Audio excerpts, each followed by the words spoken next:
Bonjour, c'est Johan et je suis opérateur en attraction. Comment faire pour gérer un malaise? Est-ce qu'ils font les attractions? Ou encore faut-il une certification spéciale pour pouvoir piloter une montagne russe? Eh bien bonjour à tous les amis, j'espère que vous allez tous très bien. Bienvenue dans le Dispatch, qui est le tout premier épisode d'un format que l'on va créer ensemble, où notre but, ça va être de pouvoir interviewer des acteurs dans les parcs d'attractions.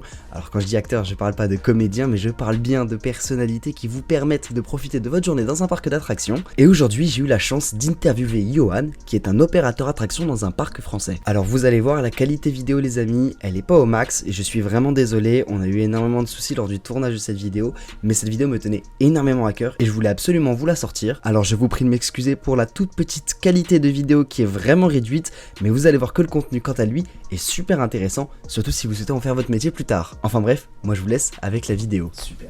Eh bien bonjour à tous les amis, j'espère que vous allez tous très bien, bienvenue dans ce nouveau format qui n'a pas encore de nom, mais en tout cas j'espère vraiment qu'il va vous plaire. Bonjour Yann. Bonjour Hugo. Merci d'être parmi nous aujourd'hui et de m'accorder ce temps pour parler de ton métier qui est opérateur attraction dans un parc d'attractions. On va commencer par juste une question simple, est-ce que ça va ? Bah ça va très bien, et toi? Ça va super, je suis très content de t'accueillir, vraiment, c'est pas une blague. Bah, et puis... Merci à toi surtout, parce que du coup ça me permet de découvrir le décor et voir ce qui se cache un peu derrière Parc Venture. Ma première question, je te propose de commencer simplement, en quoi consiste ton métier ?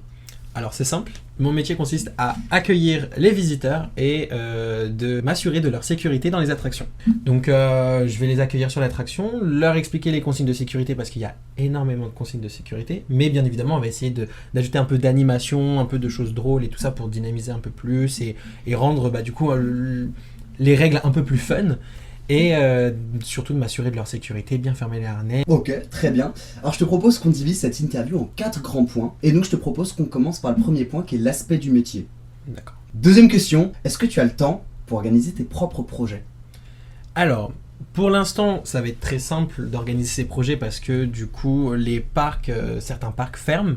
Du coup, on va pouvoir s'organiser sur son temps personnel. S'il y en a qui ont des projets ou qui continuent leurs études, ils vont pouvoir organiser ça. Après, il y a certains parcs, je sais, qui sont ouverts sur toute l'année où ça va être du 35 heures, même en CDI. Et du coup, ils auront un peu mal à gérer leur vie personnelle, en fait, tout simplement. Moi, dans le parc où je me situe, j'ai la chance qu'ils ferment ou que les horaires sont assez adaptés ou qu'ils sont ouverts que les week-ends, des choses comme ça. Et du coup, j'ai plus de temps personnel chez moi. Mais bien évidemment, le salaire ne suit pas. J'imagine bien, parce que du coup, dans ce genre de contrat, j'imagine qu'on est sur des contrats à durée déterminée, sur un CDD. Je crois qu'on en reparlera juste après, donc on va pas trop rentrer dans le détail. Mais donc oui, tu es sur des contrats qui te donnent quand même des horaires qui sont assez flexibles. Tu as vraiment le temps d'organiser les choses et donc... J'imagine que c'est un petit peu le côté cool entre guillemets de ce genre de contrat, même si évidemment ça a ses défauts comme partout au final. Est-ce que tu as déjà croisé des célébrités dans le parc ? Ouais, ça arrive. Alors c'est sûr, c'est pas tous les jours, mais des fois il faut savoir que le parc accepte les VIP. Alors des fois ils peuvent venir vraiment en touriste, venir comme tout le monde, comme tous les visiteurs. Il n'y a pas de souci, mais des fois, la plupart, ils sont accompagnés du coup d'un agent d'accueil qui va les suivre tout le long du parc pour assurer une bonne visite. Certaines célébrités vont bien évidemment être suivies d'agents de sécurité parce que du coup, la foule, elle va commencer à arriver sur la célébrité et elle va pas profiter des attractions tout simplement ou de sa journée au parc. Du coup, ouais, j'en ai déjà vu. Si tu veux des noms, par exemple, j'ai déjà vu la bande à Fifi qui est venue sur l'attraction, hyper gentil. Il y a eu aussi le footballeur Adil Rami. Enfin, je pourrais pas les citer, honnêtement, j'en ai vu pas mal. Et après, ça reste des visiteurs comme les autres, sauf que bien évidemment, ils vont avoir un accès coupe-fil pour passer un peu devant les gens et éviter du coup la bousculade, la foule et tout ça, et qu'ils passent une bonne journée. Et toi, ça te fait kiffer de les croiser ou pas ? Est-ce que tu as ce petit truc de mode « Ah putain, grâce à mon métier, j'ai pu le croiser ». Ouais, honnêtement, ça c'est une chance, je pense, de faire ça. Et moi, je suis vraiment quelqu'un qui se cache pas. Ça veut dire que si j'aime bien cette personne, je vais lui dire, ou alors après, je vais faire comme tous les autres visiteurs. Bien évidemment, je vais les accueillir de la même façon. Je ne vais pas changer mon comportement. Et c'est pour ça, en fait, que je pense que des fois, il peut y avoir certaines différences. Des fois, on se dit, c'est un VIP, donc on va faire mieux. Mais moi, je suis pas comme ça. C'est que je reste comme je suis. J'accueille toujours les gens avec le sourire, toujours avec humour. Mais je respecte toujours mon travail. Je fais toujours mon travail d'assurer la sécurité, mais je pense que accueillir les gens avec un peu plus d'humour et tout ça, c'est plus fun, plus amusant. J'imagine bien. On va retourner un peu sur la partie de ton métier. J'imagine donc que le matin, tu as des tests, tu dois ouvrir l'attraction, tu dois la fermer. Il y a aussi un rôle de la maintenance toujours sur ces trucs-là, mais vous avez aussi un rôle d'ouverture et de fermeture de l'attraction, j'imagine. Ouais. Est-ce qu'au moment de la fermeture, ça vous arrive de faire un petit tour quand même pour kiffer un petit peu, tu vois? Alors, c'est extrêmement rare. C'est vrai que les gens, ils nous posent souvent la question, est-ce que vous faites des tours? De toute façon, vous n'avez pas le choix. Au début, il faut tester. Alors, dans l'attraction et même dans le parc où je suis, les opérateurs ne montent pas dans les attractions pour les tester. Donc non, nous, on ne teste pas les attractions. Par contre, c'est vrai que certaines fois, ça peut nous arriver de tester l'attraction en fin de journée quand il n'y a plus personne. Mais c'est extrêmement rare. Et bien évidemment, il faut toujours l'accord de la hiérarchie, quelqu'un d'au-dessus et tout ça. Mais honnêtement, c'est extrêmement rare. Les seules fois où vraiment j'ai pu faire l'attraction, c'est pour nous signaler qu'il y avait un objet sur les rails ou quelque chose comme ça et que du coup, il fallait envoyer quelqu'un pour vérifier. Mais sinon, honnêtement, on fait pratiquement pas.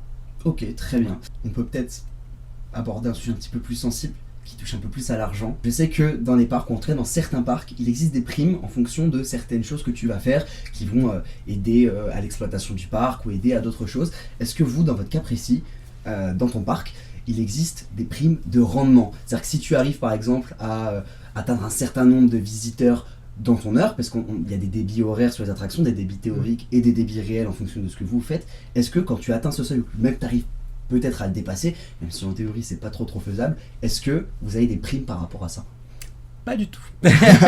Parce que les visiteurs ne changent pas en fait. C'est selon l'attraction s'ils aiment ou pas et c'est à eux de choisir s'ils y vont. Ça veut dire qu'on peut être sur une attraction où le débit va être excellent mais les visiteurs n'aiment pas forcément ou bien le contraire. Et la prime, c'est une prime si on est là depuis le début de la saison, peut-être qu'on aura la chance à la fin de la saison d'avoir cette prime si on a assuré un bon travail, si l'accueil a été parfait, si la sécurité a bien été tenue, des choses comme ça. Moi, malheureusement, je suis arrivé donc en mi-saison, donc je pense pas avoir cette prime. Et on n'a pas de prime par rapport à si on a le plus de visiteurs ou pas. C'est vraiment si notre travail a été bien fait et surtout si ça a été remarqué par nos managers. Ok, donc il n'existe aucune prime en dehors du salaire que tu as toi, en théorie. Après, Non, sur la pas pratique, de- j'imagine que c'est différent, mais sur le plan théorique, il n'en existe pas. Non, on n'a pas de... Ok, on va être cash. Combien tu gagnes par mois? Alors, bon, c'est vrai que cette question-là, souvent, on va dire que c'est un peu tabou. Moi, c'est vraiment quelque chose... Juste qu'on précise quelque chose, les amis, les questions qui ont été posées là, c'est pas moi qui les ai écrites, c'est des questions que je vous ai demandées sur Instagram. C'est pour ça que je me permets de poser cette question à Jean, parce que j'ai vu qu'elle était revenue pas mal de fois, et je sais qu'il y a certaines personnes qui sont intéressées pour faire ce genre de métier plus tard, donc je me dis que poser cette question, ou en tout cas poser des questions que vous m'avez demandées, c'est qu'elles sont vraiment pertinentes. C'est pour ça que je t'en parle. Il n'y a pas de souci. Dans tous les cas, vous allez rentrer dans une attraction, enfin dans un parc, vous n'allez pas gagner des 1000 et des cents tout de suite, hein, bien évidemment. Vous allez déjà toucher le SMIC, ce qui est obligatoire hein, dans toutes les entreprises, et avoir une augmentation si vous allez devenir peut-être formateur, s'il me semble, si vous devenez pilote sur une attraction. En fait, plus votre poste devient important et plus vous avez de responsabilités, plus votre salaire va augmenter. Mais honnêtement, ça reste au SMIC, vous n'allez pas gagner énormément, mais je pense que c'est un très très bon travail à faire en tant qu'étudiant. Tout à l'heure, tu parlais du fait que tu faisais de temps en temps l'attraction pour vous repérer s'il y avait des objets sur le parcours ou des objets sur le tracé, donc d'objets de visiteurs en théorie. Ça peut être technique, mais ça, c'est pas trop ton rôle d'en parler. Je pense que si un jour j'interviewe quelqu'un qui est plus dans la technique, on pourra en parler. Mais vraie question, quand on perd un objet, qu'est-ce qu'on fait? C'est mort. Moi je vous dis la vérité, c'est mort. On n'ira pas le chercher, on va pas arrêter l'attraction pour aller récupérer, que ce soit votre téléphone, votre écharpe ou quoi que ce soit. Honnêtement, on n'est pas là pour ça. Nous, on est là pour accueillir un maximum de visiteurs sur l'attraction et surtout de leur faire plaisir. On donne des consignes de sécurité, des fois ça peut être un peu plus strict sur d'autres. Si vous faites une petite attraction, vraiment imaginons que c'est un petit bateau sur l'eau, il n'y a rien, vous pouvez garder votre sac avec vous, ça il n'y a aucun souci. Il y a des attractions où on va être un peu plus strict. On va dire vraiment pas d'écharpe, pas de téléphone, pas de caméra. Malheureusement, il y a des gens qui ne respectent pas forcément cette consigne et du coup perdent leurs objets sur les attractions. On ne va pas les récupérer tout de suite. Ça veut dire que si vous faites par exemple tomber votre téléphone, même que ce soit important, que vous soyez le ministre, le président, quoi que ce soit, vous avez perdu votre téléphone, vous êtes responsable de vos affaires, vous devez les confier aux opérateurs, vous ne l'avez pas fait, du coup, on ne peut rien faire de plus. Si on doit aller récupérer un téléphone, ça veut dire qu'on va devoir arrêter le manège, l'attente dans la file d'attente sera du coup rallongée. Donc c'est pour ça souvent que les gens crient un peu en disant « Ouais, c'est marqué 30 minutes d'attente, mais on a fait 45 et tout ça ». Alors ça, je reviendrai un peu plus tard, hein. C'est pas forcément avec un objet perdu parce que, comme j'ai dit, on n'arrête pas forcément l'attraction quand il y a un objet qui est perdu. Par contre, la personne qui perd son objet a la possibilité d'aller voir un opérateur qui se trouve dans le manège dans lequel il a perdu son objet et de demander la fiche, une fiche perte d'objet. Et vous dites que vous avez perdu tel objet dans telle attraction, mettez tous les détails sur tous les objets que vous avez perdu. Si vous avez perdu des clés, s'il y a un petit détail, genre il y a une petite tache rouge et tout ça, faut l'écrire, faut donner tous les détails.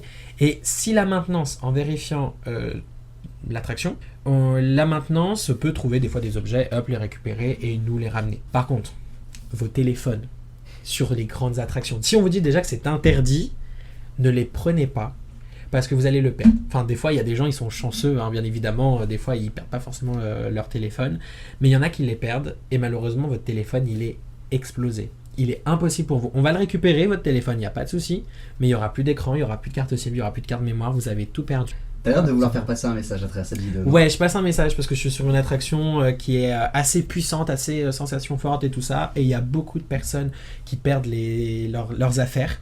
Donc ça peut être des clés de maison, des clés de voiture. C'est souvent des objets vraiment qui sont petits mais qui sont très utiles au quotidien. Vous perdez vos clés, vous rentrez plus chez vous. Vous n'avez plus de maison, vous n'avez plus rien. Vous pouvez appeler le dépanneur pour aller chercher une voiture. Mais moi, vous savez, je suis très franc, Hugo. Moi, je dis la vérité. Parce que je vais pas mentir à faire galérer les gens. Oui, on ira les récupérer vos clés peut-être ce soir. Le problème c'est que par exemple en hiver, la nuit elle tombe très très vite et on n'ira pas chercher vos affaires avec une lampe torche et tout ça pour aller récupérer un téléphone qui à tout moment est explosé ou des clés qui sont tombées dans de l'eau ou je sais pas quoi.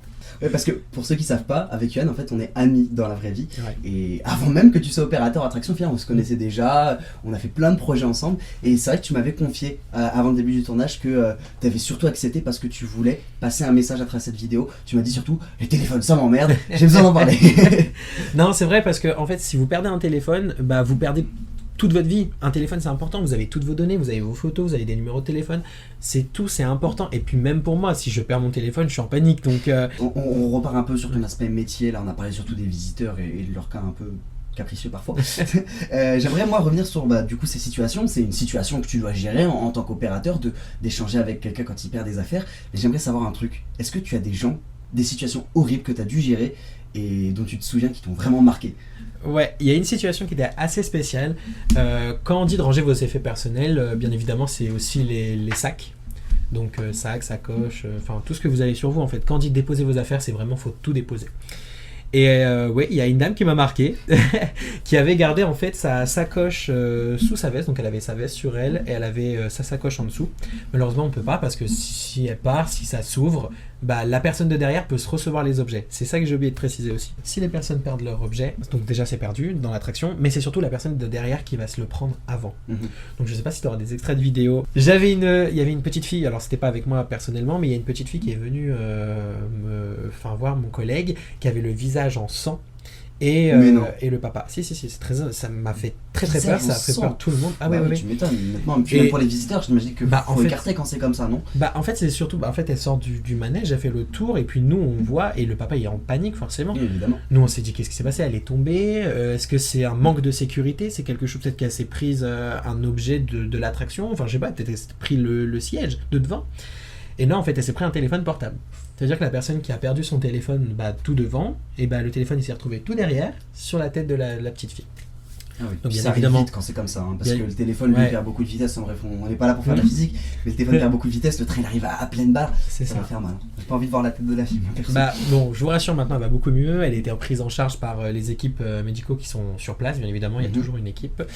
Et voilà, ça a été très pris en charge. Par contre, pour revenir sur l'anecdote un peu farfelue, un peu bizarre qui m'est arrivée, donc du coup, c'est la dame qui avait la sacoche sur elle, je lui ai demandé de l'enlever très gentiment. Et la dame, en fait, tout simplement, a commencé à s'énerver parce qu'elle ne voulait pas retirer sa sacoche. Donc, bien évidemment, nous, on est obligés, on le voit, c'est soit vous, madame, vous partez, parce que vous ne respectez pas les consignes et vous mettez en danger vous et les autres personnes, soit vous retirez votre sacoche et vous profitez tout simplement.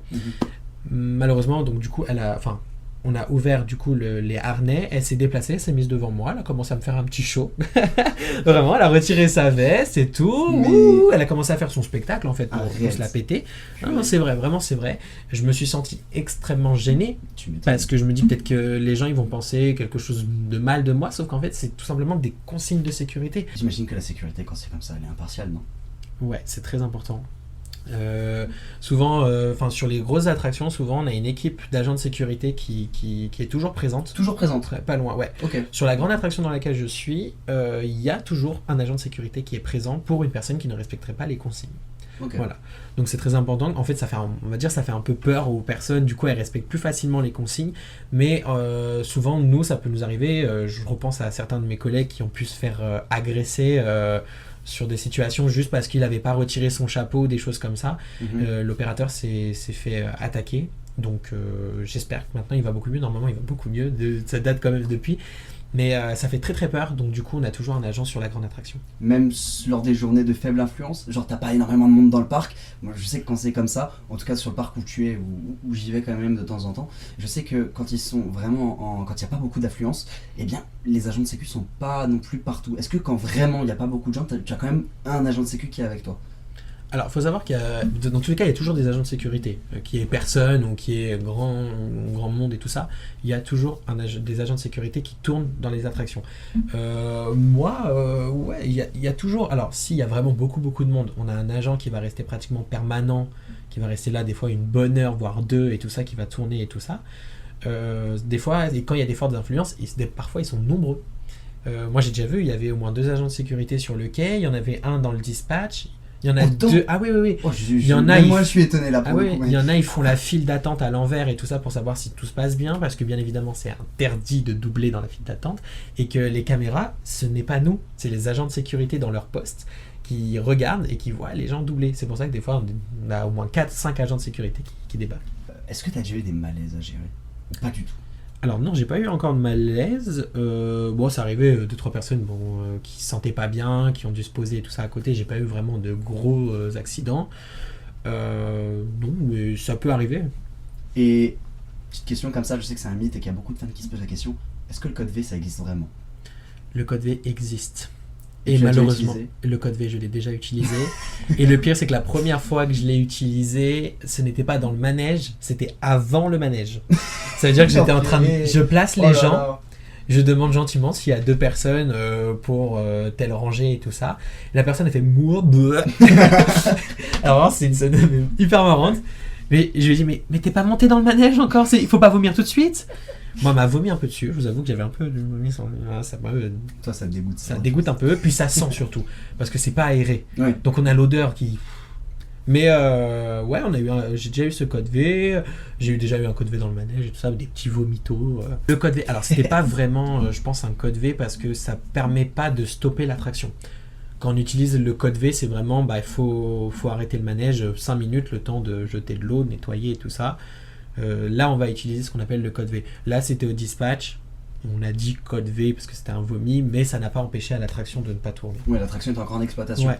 On en parlait du coup de ce code V d'arrêter l'attraction. J'imagine que quand c'est comme ça, en plus, il y a des supérieurs qui se sont mis au courant.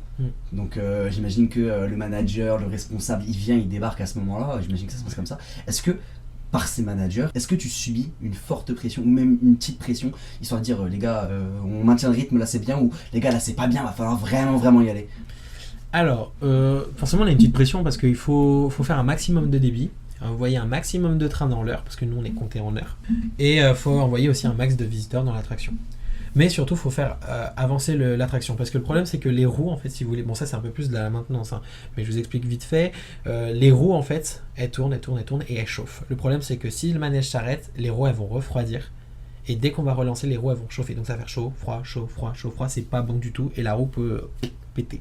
Voilà. Bon, dans les gros termes, hein, je pense pas que ça soit si grave que ça, mais tout ça. Mais bon, donc, il faut toujours que le manège, en fait, il soit en action. S'il y a un arrêt, on a toujours un manager qui va débarquer pour savoir l'origine de la panne et tout ça. Et comme tu as dit, les supérieurs sont au courant. Il n'y a pas que les supérieurs, tout le parc est au courant.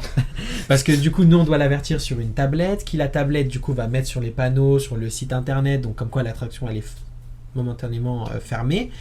Et on va prévenir les managers vont prévenir les managers, qui va prévenir le directeur et tout ça. Donc, en fait, tout le monde va être au courant de ça parce que on va dire, tiens, telle attraction elle est fermée, fais attention, nous on a beaucoup de monde, les gens vont pas forcément attendre, alors ça dépend, hein, si des fois c'est 15 minutes, franchement c'est rapide, les gens ils restent, mais des fois ça peut nous arriver qu'on ait 45 minutes, 1 heure, voire plus d'arrêt.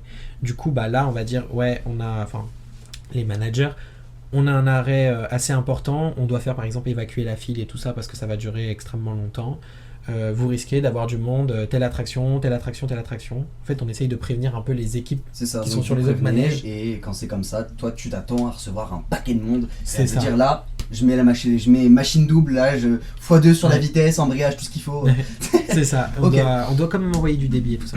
Mais donc oui, j'imagine que d'un coup tu vas subir un pic, puis ça va être plus calme, genre au début de journée, surtout toi qui es sur une grosse attraction, j'imagine que dès le début de journée tu dois carburer, et puis en fin de journée ça va se calmer un peu plus au milieu de journée. Est-ce que t'as un moment de battement sur toi, ton attraction? Alors, bon, faut savoir déjà que je suis sur plusieurs attractions. J'ai pas forcément une seule, j'en ai plusieurs. Ouais. Des petites comme des grandes. Tu vois de laquelle je parle. Oui, je pense. Et je vois de laquelle tu parles, donc cette grosse attraction, il y a énormément de monde tout le temps. Ça veut dire qu'on enchaîne, genre j'allais dire 24 heures sur 24, mais on enchaîne, on envoie dès que possible le maximum et tout ça.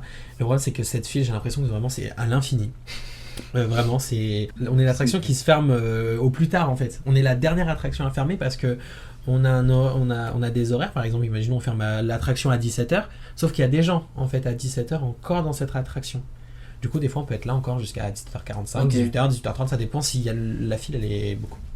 Donc on en parlait juste avant et en fait t'as un petit peu répondu à ma question, tu m'as un peu devancé, du coup t'es pas assigné à une seule attraction. Non, on en a plusieurs, en fait le parc est divisé en plusieurs zones.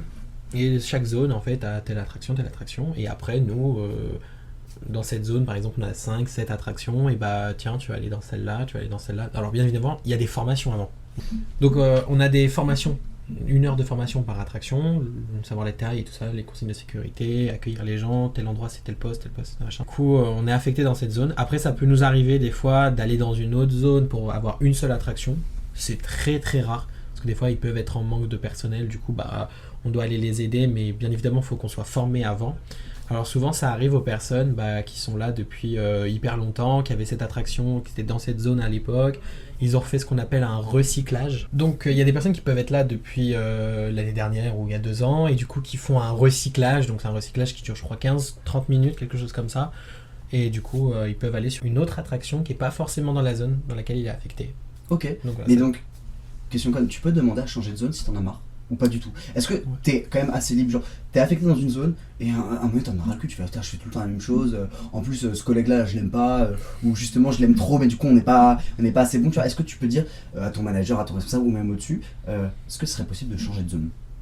Alors c'est possible de demander, mais ça sera pas fait dans l'immédiat. Okay. Parce que forcément si t'es là c'est qu'on a besoin de personnel ici, donc tu vas rester là à un certain moment. Si on a la possibilité de changer, parce que, je sais pas, peut-être que tu as envie, parce qu'il y a peut-être un problème avec des collègues et tout ça, ou peut-être parce que t'es un peu... Enfin, ça va être peut-être méchant ce que je vais dire, mais peut-être que tu es un peu moins important dans cette attraction, et peut-être que tu aiderais plus les autres, parce que, comme j'ai dit, c'est différentes zones et tout ça. Et on a par exemple une équipe qui va être un peu plus liée à l'animation, les spectacles et tout ça. Et il y a des zones qui vont être plus attractions, sensations fortes et tout ça.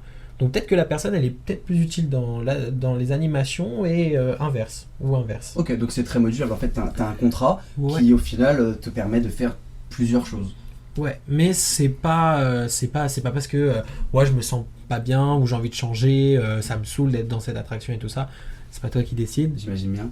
On t'a choisi cette zone, malheureusement c'est comme ça. Après on s'entend tous très bien. Si t'as demandé gentiment de changer et tout ça, franchement il n'y a pas de souci. Mais si vraiment on est en manque de personnel sur cette zone et qu'on n'a pas d'autre solution, malheureusement tu vas devoir rester. Ça paraît logique. Mais donc t'as pas besoin d'avoir forcément de certification pour ça? Est-ce qu'il faut le bac? Est-ce qu'il faut le brevet des collèges? Est-ce qu'il faut ton ASSR? Alors, tu peux un peu con, mais est-ce qu'il faut un diplôme spécial? Est-ce qu'il faut te dire il me faut ça si je veux devenir opérateur attraction? Alors, sur les sites internet, souvent, pour faire partie, par exemple, des opérateurs en attraction, parce que c'est le thème, on vous demande souvent d'avoir forcément le brevet et le bac, mais honnêtement, c'est pas très important. Et surtout, on vous demande d'avoir le permis de conduire. Ok. Ça dépend des attractions, enfin des parcs, pardon. Parce qu'il y en a qui sont forcément un peu plus dans la campagne, peut-être qu'il y en a qui sont un peu plus dans la ville et tout ça, mais souvent on demande le permis de conduire. Alors, bien évidemment, je n'ai pas encore le permis de conduire, mais j'ai quand même été pris parce que j'étais à proximité, et qu'il n'y avait pas d'inconvénient, que je leur ai promis que j'allais toujours être à l'heure, parce que c'est très important d'être à l'heure. La ponctualité, oui. La ponctualité, c'est très important parce que vous n'êtes pas là, on ne peut pas ouvrir l'attraction ne peut pas être ouverte, du coup les gens se plaignent, etc. Donc la ponctualité est très importante pour être opérateur en attraction. C'est compliqué de gérer une attraction. Oui et non. En fait, ça dépend de laquelle. On peut avoir une très grande attraction comme une petite attraction. Sur les grandes, on a forcément un pilote, c'est celui qui va vraiment tout gérer, qui va faire aussi du management, qui va dire ok, toi tu vas aller à tel poste, toi tu vas aller à tel poste, pour changer un peu, pour tourner, parce que si on reste, imaginons sur le quai toute la journée, on n'en peut plus, on a mal au dos, on a mal au bras et tout ça. Donc je pense sur la grosse attraction dans laquelle on pense, ça va être un peu plus compliqué à gérer. Parce que forcément il y a plusieurs postes, on est nombreux et tout ça. Sur une petite attraction, faire l'ouverture, des fois ça prend 10 minutes, même pas. On a un cahier de charge sur lequel c'est écrit tout ce qu'on doit faire à l'ouverture, à la fermeture. Et on a un deuxième cahier pour marquer aussi le nombre de débits, le nombre de personnes, de visiteurs et tout ça. Tiens, c'est intéressant que tu en parles parce que justement il y a une question qui est souvent revenue. Il y a une question qui est souvent revenue, c'est comment on calcule le débit d'une attraction. Parce qu'il y a un débit théorique qui est calculé par le constructeur de l'attraction, mais il y a un débit réel, c'est celui que vous faites vous. Comment est-ce que vous calculez ça ? C'est très compliqué. Il faut faire des maths, il faut faire maths sup et tout ça. Ok, bon, on arrête la vidéo là, on ne parle pas de maths. On ne parle pas de maths. Non. En gros, comment est-ce que tu calcules ? C'est très simple, c'est des additions. Voilà. Il n'y a rien de compliqué. En plus, il y a une tablette. Vous pouvez prendre la calculatrice si vous êtes un gros flemmard comme moi. C'est ma gueule. C'est des calculs, c'est chiant, c'est des mathématiques. C'est de l'addition. C'est simple. Donc je vous explique. On a un cahier, on a le nombre, on a les heures à chaque fois. En fait, c'est calculé en chaque heure. 9h, 10h, 10h, 11h, 11h, midi, etc. jusqu'à la fermeture. Et chaque heure, on doit marquer le nombre de tours qu'on a lancé. Donc le nombre de fois où le manège est parti, ou le nombre de fois où on l'a activé et tout ça. Donc ça, on le marque. Et le nombre de visiteurs, toujours dans l'heure. Ok. Voilà, ça c'est la phase la plus simple. Donc après avoir mis du coup l'heure, dans l'heure bien évidemment, le nombre de visiteurs et le nombre de débits, le nombre de tours qu'on a fait, à la fin de la journée on va devoir faire du coup ce fameux calcul qui est tout simplement des additions. Donc en fait on va additionner tout le nombre de tours qu'on a fait dans toute la journée, le nombre de visiteurs, ça va nous donner un total. Et c'est tout. Et en fait, ça va nous permettre de savoir s'il y a eu des arrêts, savoir quel est le type de problème qu'il y a eu, s'il y a eu un arrêt, pourquoi il y a eu moins de monde et tout ça. Voilà, c'est juste pour et puis surtout, c'est pour la sécurité pour après. Parce que chaque année, il y a des personnes qui viennent pour vérifier si l'attraction est toujours dans les normes de sécurité et tout ça. Et par après, exemple, la TUV, il me semble. C'est un organisme. J'imagine que tu es opérateur, mais de tête, il me semble que l'organisme qui gère ça s'appelle la TUV. Ils viennent vérifier chaque année les attractions. Et voilà, ça s'appelle la TUV. Bon, donc au moins ils sont. Voilà, c'est bon. Et en fait, dans ce cahier de charge, du coup, eux ils auront toutes les preuves, ce qu'il y a eu comme problème et tout ça, voir si les normes de sécurité sont respectées. Question conne, est-ce que juste un visiteur qui fait 2 fois l'attraction d'affilée, ça pose problème ? Par exemple des fans. T'en penses quoi des fans dans les parcs d'attractions ? Moi je les adore énormément. Vraiment c'est le petit coup de bonheur, on va dire. Voilà, c'est un peu de bonheur qui arrive d'un coup parce que forcément des fois les gens vont être désagréables avec nous. Ils ont pas forcément le sourire parce que eux ils sont là la journée, ils ont pas le temps, eux ils veulent faire un maximum d'attractions, ils veulent s'amuser. Et les coaster fans, c'est vrai que du coup ils vont venir aller relax. Nous c'est la 30e fois qu'on le fait, ils vont être de bonne humeur. Il y en a, ils vont pas être relous, vraiment. Okay. Ça, c'est un kiff. Il y en a, ils vont venir, tu me places où tu veux, je m'en fous et tout. Moi, ils me viennent, ils viennent et tout ça. Ils sont très gentils avec moi, il n'y a pas de souci. Et puis, si je peux les arranger, parce que souvent, c'est pour faire des vidéos, des trucs comme ça. Donc, vas-y, dis-moi ta place. Si ça me dérange pas, je te place à cet endroit et tout ça. Moi, il n'y a aucun souci, je les aime bien. Je reviens sur ça. Est-ce que du coup, tu as déjà travaillé dans d'autres parcs où du coup, tu as pu avoir une interaction avec d'autres fans qui peut-être c'était différente, mais t'as déjà travaillé dans d'autres parcs d'attractions que le parc où tu es actuellement ? Non, pas du tout. J'ai pas eu d'autres parcs. C'est ma première expérience de toute façon dans ce parc-là. Mais j'aimerais bien tester de nouveaux parcs, savoir est-ce que l'organisation est la même, est-ce qu'on a un peu plus de pression, est-ce que les visiteurs sont les mêmes surtout, parce que souvent ça change et tout ça, est-ce que l'ambiance est la même et tout ça. Mais j'ai pas fait d'autres attractions. Ok, d'autres parcs. D'autres parcs. Donc, On en parlait au tout début de la vidéo, tu as donc un contrat à durée déterminée, un CDD, donc qui fait que tu ne bosses pas toute l'année. C'est ça. Voilà, on est d'accord là-dessus. C'est bien. Je suis au chômage. Là actuellement tu es au chômage du coup. Là, je suis au chômage parce Ok. que le parc est fermé, le parc en question est fermé. Ok. Du Génial. coup, je ne fais rien, mais alors peut-être que c'est ta question.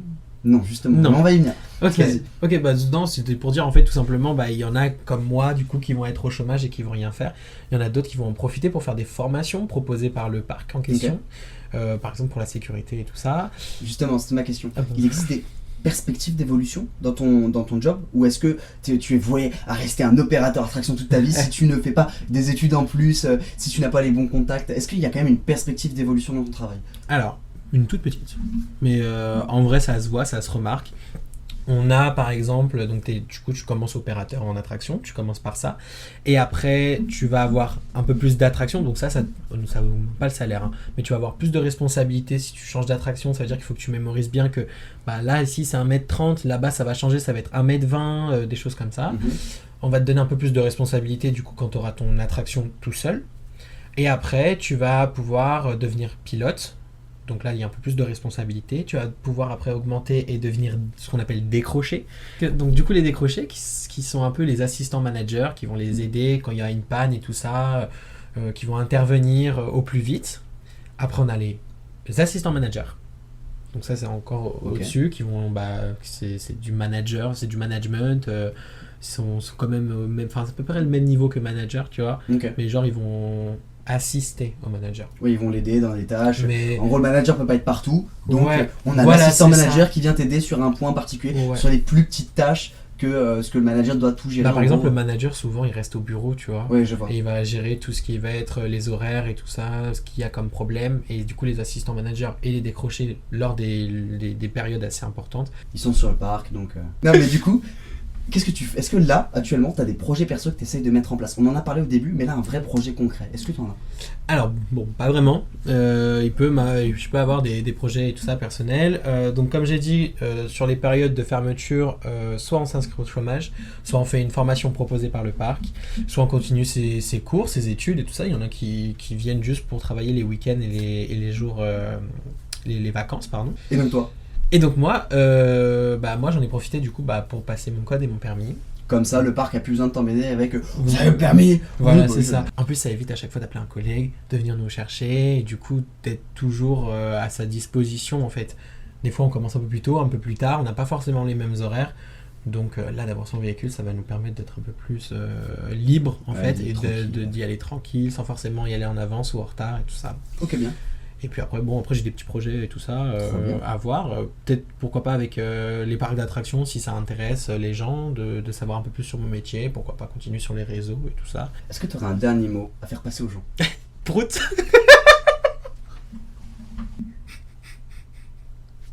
Je suis dépité. On a eu un mec qui était sérieux toute la vidéo là. Toute la vidéo. Sérieux, bien, tranquille. Et là, il lâche. Ça, il sait que c'est la fin. Il lâche. Là, il en peut plus là. Tu me dis un mot. Je dis un mot.